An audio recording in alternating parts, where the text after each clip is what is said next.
So as we enter blessings and prayers, I want to have you all just take a deep breath as we start by our process of witnessing losses, of challenges, and we touch on our joys too. In addition to Forbes, did you know that 6.5 million dogs per year get canine cancer in the US? Deep breath. About 1 billion birds die every year from striking the windows of people's homes and other buildings in the US. Take a moment for them. And 1 million animals a day lose their lives on roads in the US due to vehicle strikes. You know, I love to remind you about that. Don't love to remind you, but I love to acknowledge it. And we know the tough statistics about the loss of land animals and agribusiness. And I'll toss in as my last one here this month, that almost 4 billion fish lost their lives this year due to humans. It's a lot of loss we're holding, isn't it? Personal loss, larger loss. And on the flip side, many people help companion animals ease pain at the end of their life, like Victoria and William did, and reverently honor them and create enduring connections. And as we lose some animals, there's good news for others. 4.1 million shelter animals are adopted each year. And it's estimated that 105 animals don't need to die each year for each person who changes to a plant-based diet. A lot of animals based on this group right here. So there's good news too. This flip side happens when we attend to loss in a reverent way, and when we work to prevent loss by fixing systems that are broken. So today, we're going to be doing a blessing in the form of Kintsuge. You may have heard of this. Has anyone ever seen something like this? This is a tea bowl from Japan's 17th century Edo period that was broken and then repaired with a resin made from tea sap and sprinkled with gold dust. This is another one. It's a way of repairing things and not hiding the cracks, but highlighting the cracks for what they've taught us. Kind of like Erica's practice earlier when she highlighted for us the use of a word and shined light on it.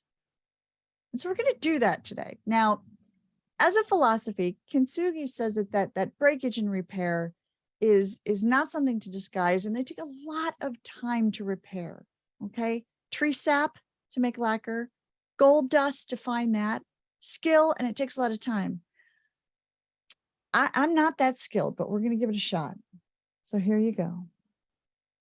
This right here is an old cat water bowl, excuse me, from one of my cats who's passed on.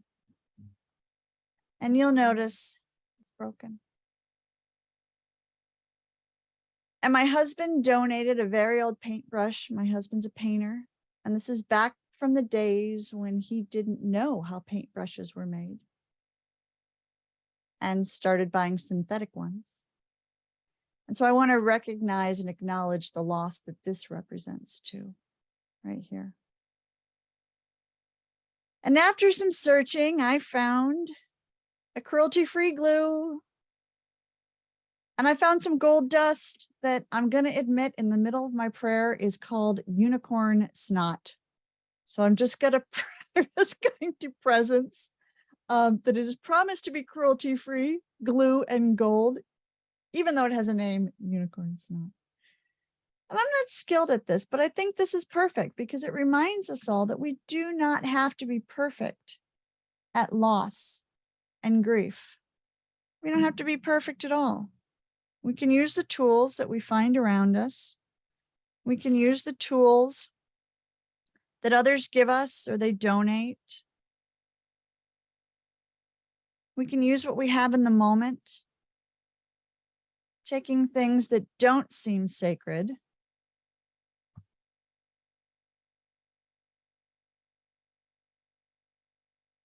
and making them sacred just by our intention.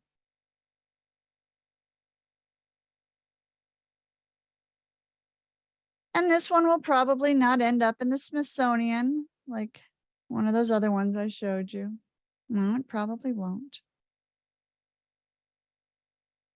But it's making me feel a little lighter to do it.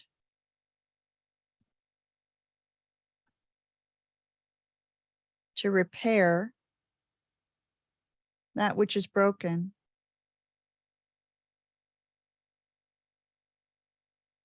Without hiding it. And making a sloppy mess. Because grief is freaking messy, folks. And into this, I'm going to place Forbes in our loving care to honor his light-filled incense. And also those birds in the window strikes.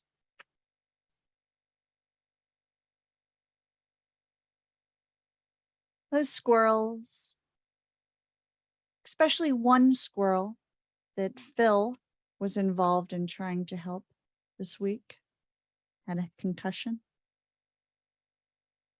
And the fish. And as I mentioned, this is the weekend that my father died. This is his yard site. So I'm going to add my father in here as well. We set our intention to fix the brokenness with gold, to show that we are aware of loss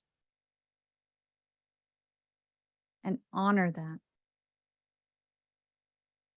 And so I'd like you into the chat, which Phil has opened, to please place the names that will go into this bowl.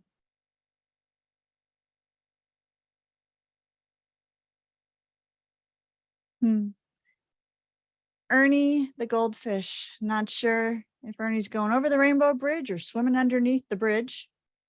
We're going to add Ernie in there as well.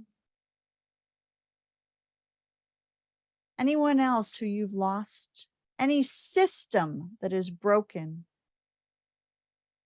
anything that needs to be repaired. Victoria adds Sherry. We add in Bronco, the big Colorado mutt.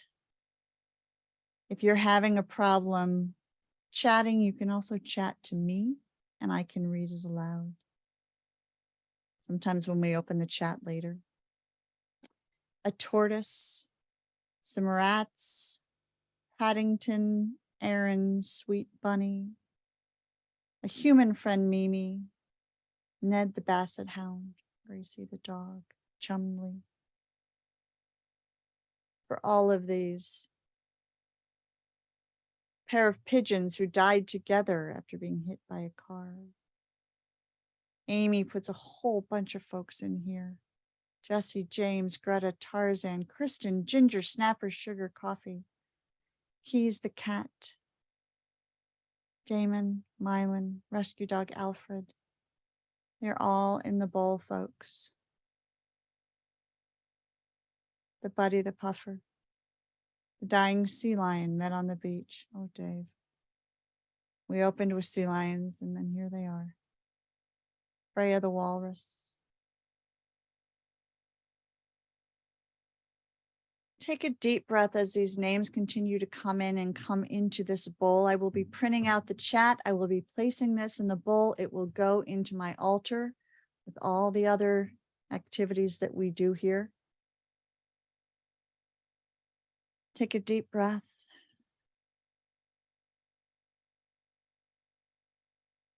Feel free to add a few words to any one or thing or being or force that might be meaningful to you as Phil brings up our closing prayer.